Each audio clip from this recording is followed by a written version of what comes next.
Gió vẫn hát thì thầm đến bên tôi như thật gần. Gió muốn nói điều gì tha thiết. Gió vẫn nhắc một người đã ra đi không trở lại, lỡ mất chuyện tình không thể quên. Bước những chuỗi ngày dài ấp ôm bao đêm huyền diệu, ánh mắt ấy giờ này xa lạ.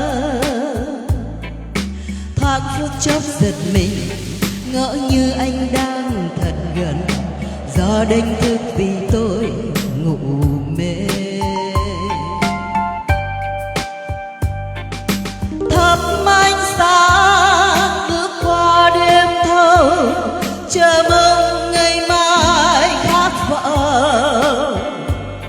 Và gió vẫn thế, gió mang tôi đi tìm anh.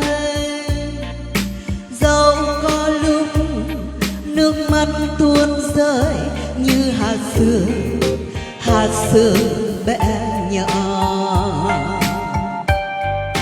Gió sẽ hát dì dào, gió du tim tôi ngày ngày mãi xuân sao.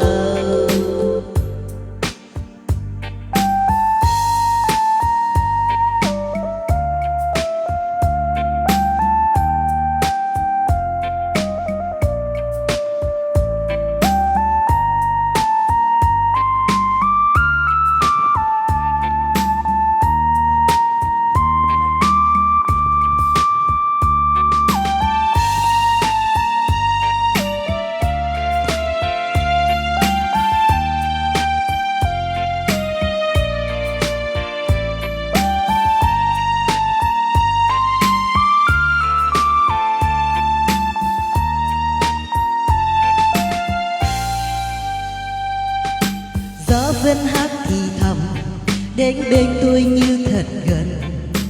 Gió muốn nói điều gì tha thiết. Gió vẫn nhắc một người đã ra đi không trở lại, lỡ mất chuyện tình không thể quên. Bước những chuỗi ngày dài ấp ôm bao đêm huyền diệu, ánh mắt ấy giờ này xa lạ. Thoáng phút chốc giật mình ngỡ như anh đang thật gần. Gió đánh thức vì tôi ngủ mê.